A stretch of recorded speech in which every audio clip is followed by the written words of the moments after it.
Yuki Tsunoda est sur le radar chez Alpine. Williams c'est pareil, je voulais dire. Pour moi, Gasly va essayer de convaincre Alpine de recruter Tsunoda, vu que c'est son poteau de toujours.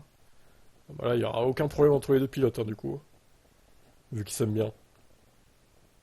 Selon Andrew Benson de la BBC, il existe possibilité pour Tsunoda de signer dans plusieurs équipes de midfield. C'est une surprise étant donné qu'il est probablement l'un des pilotes les plus rapides en dehors du top 5 des équipes. Même si aucune de ces équipes n'est garantie de destination pour 2025, elles représentent toutes des réelles possibilités. Après tout, si Tsunoda acceptait un accord de 2 ans avec une équipe de midfield, il bénéficierait d'une certaine sécurité et serait bien placé pour le marché de transfert 2026, qui pourrait être aussi volatile que celui de cette année. En termes de perfo, Alpine ne se couvre pas vraiment de gloire pour le moment et Haas n'a pas les ressources pour concourir devant. Williams est certes un projet passionnant à long terme, mais sa performance actuelle n'a rien de spectaculaire. Indépendamment de ses réserves, des alternatives s'offrent à Tsunoda s'il le souhaite. D'autres grands pilotes comme Sainz et Ocon sont dans le mix, bien qu'au moins une place en dehors de la config Red Bull devra être disponible. Comme toujours, le temps nous dira comment le marché évolue. Bah, en vrai, pour moi, Perez va re-signer chez Red Bull, donc il n'y a pas de place pour lui chez Red Bull, en 2025 en tout cas. Donc s'il veut quitter VCarb,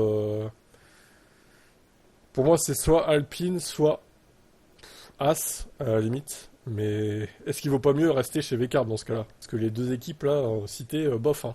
Mais bon, après, s'il veut être avec son poteau Pierre Gasly, Alpine pourrait être une destination probable. Je sais pas ce qu'il veut privilégier, ce qu'il veut privilégier la relation avec son équipier au détriment de la perf de la voiture ou est-ce qu'il va avoir la meilleure voiture possible. Et dans ce cas, il reste chez VCarb en fait, vu qu'il ne peut pas aller chez Red Bull. Ouais, compliqué. Alors à moins que Alpine lui propose par exemple 3 ans de contrat, bah là je serais lui, je suis chez Alpine quand même.